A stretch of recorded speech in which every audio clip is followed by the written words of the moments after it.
कुरान में अल्लाह ने साफ कर दिया कि जिसका तकवा ज्यादा है अल्लाह की नजर में उसकी इज्जत ज्यादा है। सुभान ठीक है ना? जिसका तकवा ज्यादा है अल्लाह की नजर में उसकी इज्जत ज्यादा है। तकवा क्या है?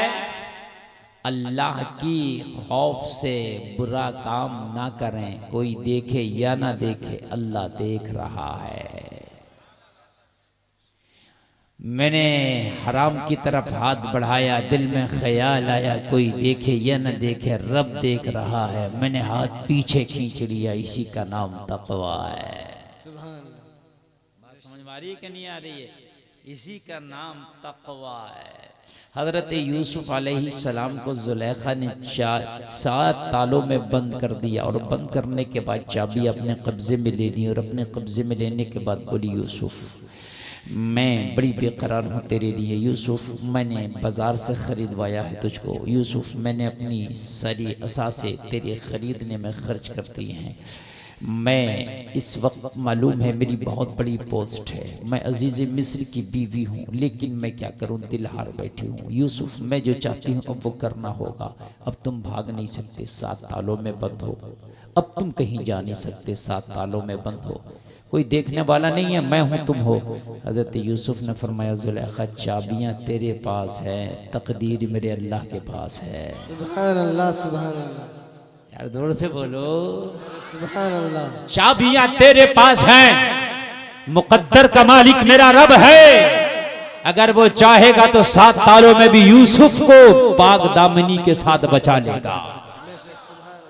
ये है रब, ये है चाबियां तेरे पास हैं, मगर तकदीर का मालिक वो है।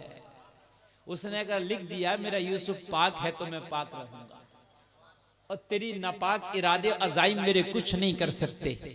लोगों हम कहते हैं हालात खराब है, हालात खराब है, क्या करें, माहौल खराब है, जमाना खराब है। लोगों तुम नेक हो जाओ, तुम तकवा वाला हो जाओ, हालात तुम्हारा कुछ नहीं कर सकता, जमाना तुम्हारा कुछ नहीं कर सकता। जब तने तनहा यूसुफ का एक अजीज मिस्र की बीवी जुलेखा कुछ न बिगाड़ सकी, तो आज के फिरौन तुम्हारा क्या बिगाड़ सकेंगे? सुभान अल्लाह। जब कल का फिरौन मूसा का कुछ न बिगाड़ सका, जुमला मैं दे रहा हूं, जरा तवज्जो करना।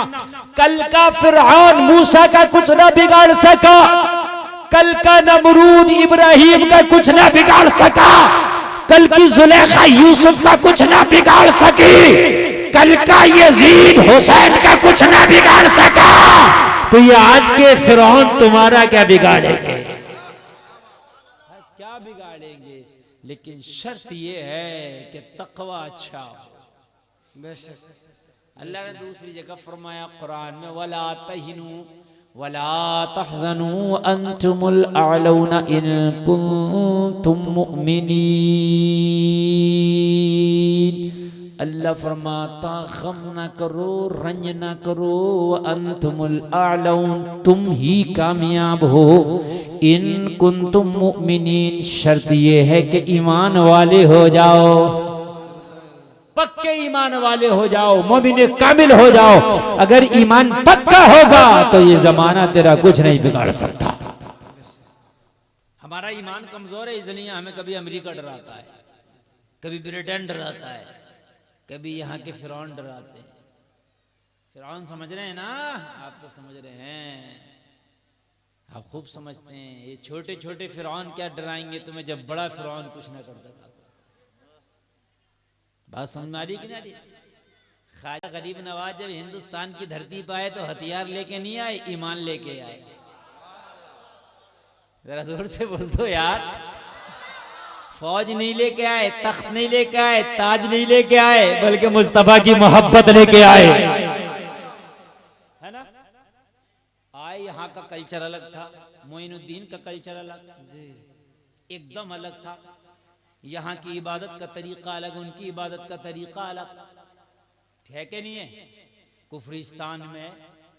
कुफरिस्तान में नबी की मोहब्बत का चिराग लेके आए मोइनुद्दीन। हाय हाय, कुफरिस्तान में ईमान की बात करने आए मोइनुद्दीन जलसे में आने वाले तना आए न तख्त ताज है न मालो दौलत है न फौजो सिपाह है न तीर तलवार है न दिरहम दिनार है। लोगों पे अहमद लगा हुए कपड़े टाट का लिबास है, हाथ में तस्बीह है, बगल में मुसल्ला है, लब पे जारी अल्लाह अल्लाह है। और आ गए और भैया आवाज बढ़ाओ, कम कर दिया तुमने। अच्छा चलो बढ़ाओ आप, हाँ, बढ़ाइए। माइक वाले मुझसे बहुत डरते हैं, इतना डरते हैं कि बस मुझे देख के ही सारे बटन सीलो कर देते हैं। बढ़ा के रखे हैं। आ गए गरीब नवाज। देखा गरीब नवाज का कल्चर अलग है, टोपी वाले, दाढ़ी वाले, मुसल्ला वाले, तस्बीह वाले, अल्लाह अल्लाह वाले। कहा मोइनुद्दीन ये क्या हो रहा है, यहाँ ऐसा कुछ नहीं होता। कहा जब ये ऐसा नहीं होता तो ऐसा ही तो कराने आया हूँ, अपने पीछे पीछे चलाने आया हूँ। गरीब नवाज की ये शिकायत राजा से जाके कर दी। अकेला आया है, टोपी वाला है, दाढ़ी वाला है, इमामा वाला है, तस्बीह वाला है, मुसल्ला वाला है, अल्लाह अल्लाह करने वाला है।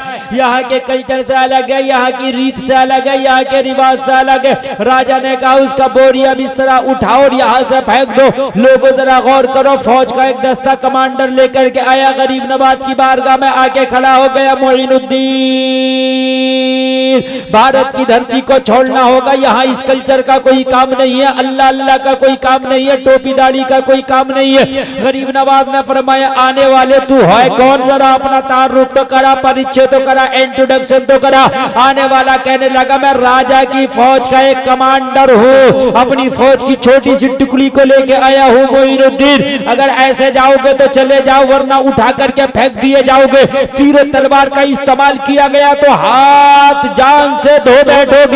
मोइनुद्दीन ने फरमाया तुझे अगर राजा ने भेजा है तो मोइनुद्दीन को मदीने वाले आका ने भेजा है। नारे तकबीर, नारे रिसालत, मसलके आला हजरत हुजूर सरकार मुजाहिद मिल्लत याद हुसैन कॉन्फ्रेंस अल्लामा मुफ्ती गुलाम गुलफाम रजा साहब किबला। नारे तकबीर। भाई अच्छा बोल रहा साउंड, और थोड़ा सा बढ़ा दो बेस के साथ, और बढ़ा दो ताकि मुझे एकदम फ्री हो जाऊं मैं।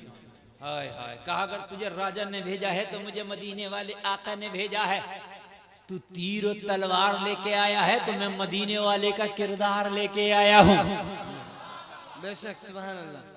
कहने लगा मैं सरकारी हूँ। मेरे गरीब नवाज ने कहा अगर तू सरकारी है तो हम भी सरकारी हैं। तेरी सरकार आती जाती रहती है, हमारी तो जब से आई है कभी गई नहीं, कभी गई नहीं। जिसको आला हजरत कह रहे हैं तेरी सरकार में लाता है रजा उसको शफी।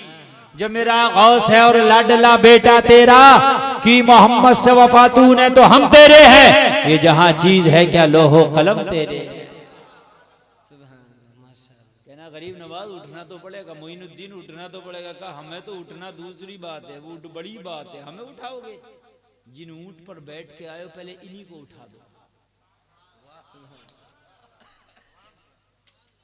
ये जो कहते हैं ऊंट बिठा दिए, ख्वाजा ने बिठाए नहीं थे ऊंट, ख्वाजा भी बैठे थे, ऊंट भी। कहा हमें उठाओगे, हमें बाद में उठाना, पहले ही नहीं उठा। ये तुम्हारे मातहत हैं जानवर, अभी उठाता हूं। हाँ काला चपकी मारा, डंडा मारा, मगर जिसको ख्वाजा बिठा दे उसे कौन उठाए, और जिसे ख्वाजा उठा दे उसे कौन बिठाए। दोनों बातें अजमेर में मौजूद हैं। कौन कौन अजमेर में गए जरा हाथ उठाओ। जितने उठाए ना, कितने लोग गए माशाल्लाह, अल्लाह करे सब चले जाए। जो गए उन्होंने देखा होगा ख्वाजा को जादूगर ने पत्थर फेंक के मारा था। देखा होगा आपने, पत्थर फेंक के मारा था, जादू से ख्वाजा ने कहा रुक जा, और वो हवा में रुक गया था। वो आज भी रुका हुआ है। ख्वाजा ने जिसे उठा दिया ऊपर वो बिठा ना सका, और जिस ऊंट को बिठा दिया उसे कोई उठा ना सका। अरे जब अजमेर के ख्वाजा का ये आलम है तो मदीने वाले आका का आलम क्या होगा।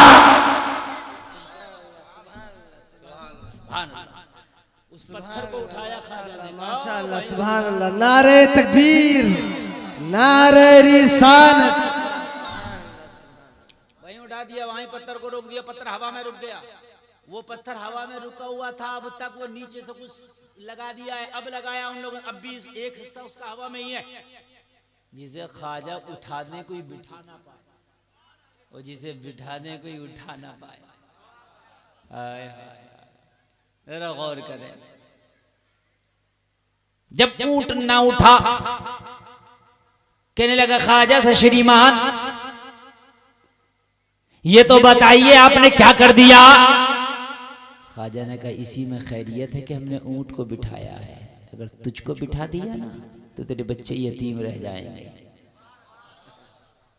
भागा भागा गया, स्वामी जी मेरा आपसे कोई रफड़ा झगड़ा नहीं है, आप आराम से बैठिए, मैं वापस जा रहा हूँ, राजा से कहूंगा अगर हुकूमत में अगर अपने मुझको रखना है तो रखिए, वरना इस्तीफा देने को तैयार हूं, मगर उस ख्वाजा को नहीं उठाऊंगा। जा करके कहने लगा राजा मेरे महाराजा चाहो तो आप फौज में रखो या मेरा इस्तीफा ले लो, मगर मोइनुद्दीन के पास कभी नहीं जाऊंगा। कहने लगा क्यों नहीं जाओगे? कहा उसका मूड उठा, उसने ऊंटों को बिठाया, अगर मुझे बिठा देता तो मुझे कौन उठाता, इसलिए मैं नहीं जाऊंगा, इसलिए मैं नहीं जाऊंगा। ये है ईमान की ताकत।